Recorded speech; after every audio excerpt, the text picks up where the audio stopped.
Hey, baby, I said into the phone excitedly, glad to get a break from talking about Jason.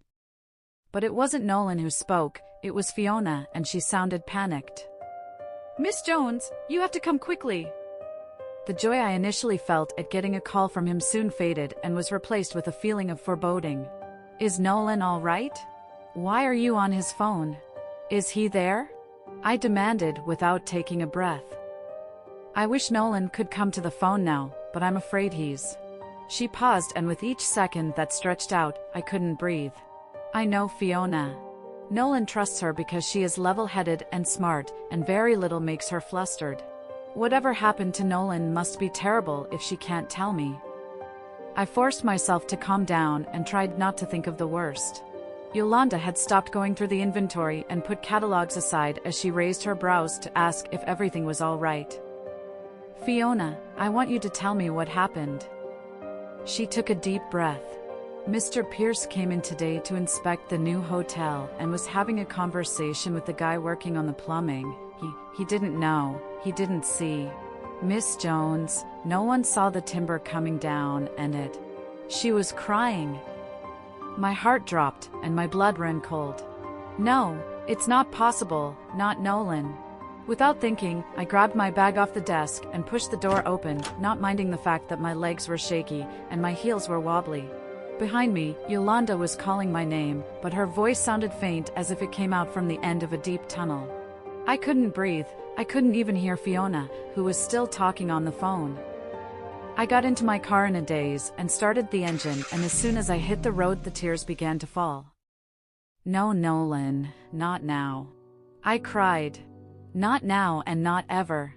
Fiona didn't know what she was talking about. It couldn't have been Nolan under that falling timber, it had to be someone else. As cruel as it sounded, I didn't mind that I hoped it was someone else who was so unfortunate to be hit by that log. Miss Jones, can you hear me? The paramedics are here. He's in critical condition, and they think he might. I pressed the red button to shut her up and, with blurry eyes, I managed to drive to the hotel without getting into an accident of my own.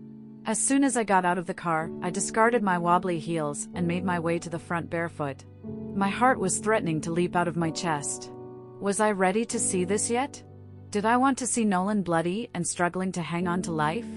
How could I face the love of my life lying unconscious? How would Nolan feel if he saw his father lying unconscious all bloodied up? The hotel was almost completed, but it wasn't open to the public yet. There was an ambulance in front, but strangely they didn't seem to be panicking while trying to save a dying patient. In fact, they held flowers in their hands and rather annoying smiles. Why are they smiling? My boyfriend is in trouble and the so-called paramedics are holding flowers?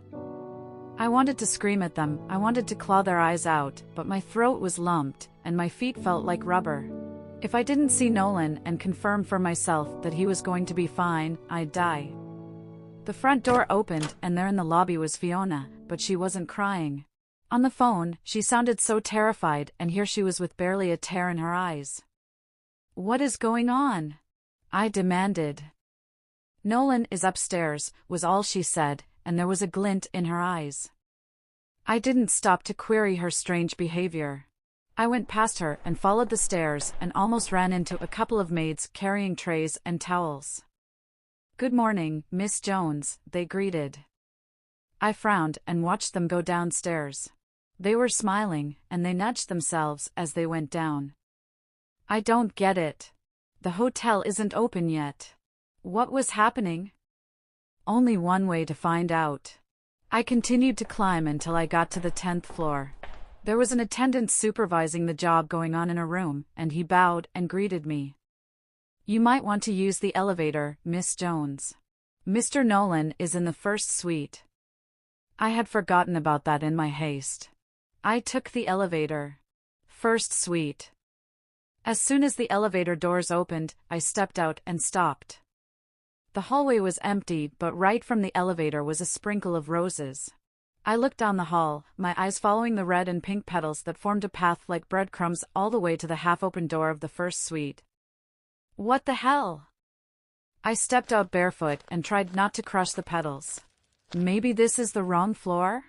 I wondered. But the sign on the wall and the door indicated that I was in the right place. Where were the paramedics who were supposed to be running in and out of the room to take care of him? Nolan? There was no response. I almost stopped halfway and turned back to the elevator. This must be the wrong hotel. But something happened. Music began to pour softly from the suite. It was This I Promise You by NSYNC. Tears welled in my eyes as I began to catch on to what was actually going on. Somehow, I found the strength to keep going down the hallway until I got to the door and pushed it open. More rose petals covered the floor of the suite, and this time there were red, pink, white, and yellow. The lights in the living room shone on the white interior. The chaise, sofa, padded leather table, the carved tables and chairs, everything was beautiful. Even the chandeliers with their crystals caught the light and reflected it perfectly all over the room. I followed the flowers, and they led me into the master bedroom. I gasped. The room was so lovely. My tears rolled freely down my cheek. Everything was perfect and white and red. It was so elegant. The bed had a lovely white canopy over it with laces and frillies and everything feminine and pretty. I almost felt like Cinderella without my shoes. Nolan, was a sigh out of my lips. I was so touched beyond my imagination that I couldn't speak. The ivory curtains had been drawn to reveal the lovely view of the city, and in front of the glass floor-to-ceiling window was a table set for two. There was a champagne chilling in an ice bucket, and beside it was a note and a black rose. I ran it and picked it up. There was something so elegant about the rose, the black petals were so pretty, and the aroma was so lovely I couldn't resist raising it to my nose and inhaling it. I picked up the note and opened it. A black rose is rare, and so are you, my darling. I am a lucky man to have found you, and I'll live my life trying to be worthy of your perfection. I promise you, my love. I love you, Chantel Jones Coco. A sob escaped my mouth before I could stop it as I read the note in his stiff, cursive script. I heard the door open and shut behind me, and when I slowly turned to it, Nolan was standing by the door. So handsome, so tall and strong. The man I want to spend the rest of my life with, my man. Nolan. I love you. I have never loved another woman the way I love you, and if I die and come back to life, I'll wait until I find you again. Oh Nolan, I love you so much, I cried. I love you. He closed the distance between us and caught me in his arms with a soft smile, his green eyes shining with love. You are such a crybaby, he teased. I was about to give him a piece of my mind when he cupped my face and caught my lips with his. He didn't have to coax me to do anything. I opened my mouth and granted him access into my silky warmth. I was just as hungry for him as I had been the first time we had sex in his office. My hand slipped around his neck and I rose on my tiptoes to better devour his sweet soft lips. His hands roamed my body. He clutched my hips to pull me closer to him. I wanted to lose myself in his touch, but not yet, not after how scared he made me. I fought to tear myself away from his mouth and opened my eyes. He inched closer for more, but I held him back. He opened his slowly, and once again I almost got lost in those emerald eyes. I turned my back to him for some sanity. Marry me. And he caught me off guard again. The man had the most uncanny way of sweeping me off my feet. My eyes swelled with tears again, and even though they did fall, I stepped back from his arms with a mischievous smile that I fought to hold back. You made me worried, I accused him. I thought something bad happened to you. I raced across the city just to make sure you were all right. Now how am I supposed to marry you after that trick you played? I turned away from him and his arms slipped around my waist. I could feel his smile against my temple. It was Fiona's idea to make it sound dramatic. And she did a good job of it too. I thought she was crying over the phone, but then I got here, and she wasn't shedding a single tear. And the paramedics, how did you get them in the act? I have a friend, and he owes me a favor. I turned in his arms and wrapped my hands around his neck again. Well, Mr. Nolan Pierce, this surprise has been really nice, but after your expensive game you need to give me a reason to marry you. I teased. His hand traveled up my waist, and he pinched the underside of my boobs softly. Goosebumps rose on my arms, and I struggled not to give in too quickly. How do I have to convince you, Miss Jones?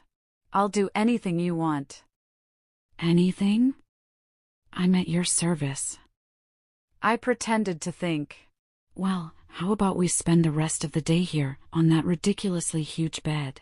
We drink wine, you make me happy, and I'll think about forgiving you. Is that all? What do you mean, is that all? I'll spend every waking day with you if that is what you want, but I was thinking along the lines of a ring. A diamond ring? My eyes widened. He smiled cockily. But if you don't want it, I can return it. Don't you dare. I laughed and began to look around the room to see if I had missed the small velvet box that was probably holding the ring. Nolan caught my arm and pulled me against him. Not so fast. First, you have to earn it. I gasped. How did he turn the tables so fast? How am I supposed to do that? His hand silkily rubbed my hips. Up and down, gentle circles until slowly he began to gather the soft material of my gown up so that he could touch my bare skin. My eyes drifted close, and I sighed as he touched me. I think you know how. He smiled at me, his voice turning deep and sexy. I wanted to keep playing the game, to tell him I didn't know what he was talking about, and run around the room while he begged me for it. But he caught my lips with his again. His mouth began to trail down the sensitive skin of my neck where he sucked at the point where my pulse throbbed. I closed my eyes and sighed contentedly, cupping his head as I urged him to go lower. I don't know how long we stayed there and, honestly, I don't care because I could have stayed there longer and not gotten tired of his warmth. We slept, woke up in each other's arms, had some more sex, slept, talked about nothing, laughed, and fucked some more. Eventually, we slept for a while and I woke up remembering Nolan, but just as I reached for the phone, Nolan stopped me with a hand on mine and smiled, that great cocky smile that would always make me lose my senses no matter how many times I saw it. I already took care of him. What do you mean you already took care of him? I talked to Sophie already, she's going to pick him up from school. I gasped at the mischievous man with an equally mischievous smile on his face. She knew about this? He shrugged with a laugh. She did. I'm so going to kill her. She didn't tell me anything. He laughed and kissed my ear, then my cheek. Then it wouldn't have been a surprise. He picked my phone off my hands and turned it off, doing the same to his so that we would not be disturbed. A thrill went through my spine. I can never grow tired of this man. I couldn't help but laugh as I punched him playfully. You are such a naughty man. A bit mouthy for you, don't you think? He teased. Shut up, I said laughingly and pulled him down for a kiss. I had just begun to explore his body again when he pulled back with a teasing grin. Wait, this wasn't how I planned today. You didn't plan to wear me out? I laughed. Well, that was part of the plan, but we were supposed to have lunch and enjoy some champagne by the window while we enjoyed the view. Oh, now that you mentioned it, I'm actually very hungry. He got out of bed unabashedly naked and handsome. His body was lithe and powerful. What was a girl to do? I could get used to looking at the sight of his ass for the rest of my life. Let me order something from the kitchen. I hired a temporary staff for us tonight. With Noel's permission? And he agreed? Noel is not the dragon everyone thinks he is. Right, tell that to Penny. Do you see how she was trembling the other day? Do you think they have a history beyond business? He shrugged and picked up the phone before pressing the kitchen button. I don't know. I never asked. Well, it's not my business to know either, so I rolled on my side and watched him talk, glad that he was in charge. Funny how my idea of romance was holding hands with Jason and hearing sweet nothings. Nolan is everything I never thought I wanted. I never thought I wanted an intentional man, a man who is not afraid to tell me how much he loves me or show me just how much, a man who wants to spend every waking hour with me and is not ashamed of me. I couldn't help the smile that stretched over my lips. Nolan finished making his call and turned to me. His brows shot up. Should I be concerned about that look on your face? You should be concerned for the rest of your life, Mr. Pierce, because I am tempted to hold you prisoner for the rest of my life. And what will you do with me, Mrs. Pierce? Why don't you come over here and find out? I tapped the space beside me on the bed. His eyes fired up with desire, but he simply laughed. You are a temptress and I'll bite. But, I have something else for you. Oh yeah? I sat up and watched him walk into the adjoining living room. He went further than that to another room, and when he came back he was holding a fuchsia pink velvet gown with a deep cross neckline. One of the arms was a strap and the other was long and, on the other hand, he held silver-heeled sandals with large crystal stones on them. He also held a small bag containing new lingerie. My hands flew to my mouth and I immediately jumped from the bed and ran toward him. Nolan. He grinned. Like them? The gown was almost like the one I got for my 18th birthday. It brought tears to my eyes. Love them! There was no holding back the tears that pulled my eyes. I reached up to hug him before collecting them. The velvet was so soft in my hands that it almost felt like a dream. Oh, Nolan. He smiled. Are you going to put them on? I returned his smile mischievously. The man had me crying like a newborn. I will, but you have to excuse me while I change. Nolan laughed out loud. Not a chance, I'll watch you put them on. Think of it like a reverse striptease. His green eyes challenged me to refuse. Well, how can I refuse? I dropped the clothes and the shoes and put on the panties and bra from the lingerie set first, very, very slowly. I watched the desire in his eyes as they followed my every move. His eyes clung to parts of me I wanted him to touch again. When I put on the gown it clung to me like a second skin. The feel of it was like spring water touching my skin, very smooth and soft. When I looked up, he was in awe. How did I get so lucky? He wondered aloud. I'm the lucky one, I said and turned around for him to see. He came over and kissed me softly, then excused himself and went to change into a dress shirt and black pants. He looked so handsome with the light bouncing off the white shirt into his eyes. Against the backdrop of the luxurious room, he looked powerful, every bit like the wealthy billionaire he was, and I had the sudden urge to take up a brush and paint him, forever capturing the moment. I am the lucky one, I repeated. The room service came with the loads of dishes Nolan ordered, and they set the table, smiling brightly and congratulating us. As they left the room, Nolan told them to inform the others to leave. He had forgotten about Fiona and the paramedics downstairs and promised to make it up to them.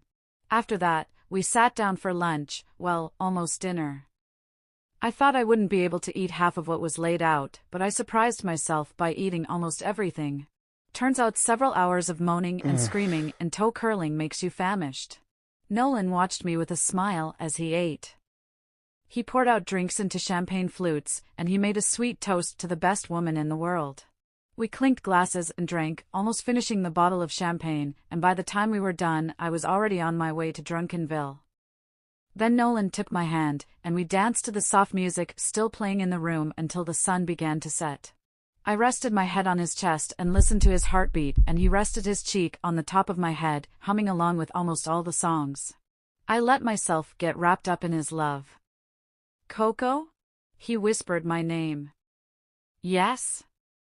Do you feel better now? I lifted my head to look at him. About what? You were upset this morning before you left for work, and I became upset too after meeting Lorraine. I thought this would be a good change for us. It is, I responded honestly. I'm glad. And while I planned this out, I also thought about you and me. Us with Nolan, and I realized that I meant what I said earlier. Your problems are mine now, and I want to share them with you. He stopped dancing and looked into my eyes. If you let me. I swallowed. He stepped back and reached into his pocket, and when that hand came out again he was holding the black velvet box with a silver ribbon on it. His eyes twinkled as he took another step back and went down on one knee. I tried not to cry. The lump in my throat was bigger than my head, and I was finding it hard to swallow past it. Nolan kissed my hand encouragingly. Chantel Coco Jones, I was that weird kid who fell in love with you because I thought you were super smart and beautiful. I still think so, and with every day I spend with you, I realize you are far more than that. You are strong and honest, and you are the woman I want to spend the rest of my life with. You hold my heart in your hands, Chantal, I live for you. He licked his lips nervously. Will you, Chantal Coco Jones, accept me weird and all and become my wife? My tears flowed without control and I couldn't speak, but I bobbed my head up and down vigorously. Nolan laughed and opened the box to reveal the biggest diamond I had ever seen, even bigger than Lorraine's. It touched my heart that he had gotten a new one rather than the one he gave her. He didn't have to, but he considered my feelings. He took out the ring, kissed the back of my hand, and slipped it on my finger. I was crying loudly when I bucked under the weight of my happiness and hugged him tight. He held me even tighter, and when his lips sought mine, I gave myself freely to him.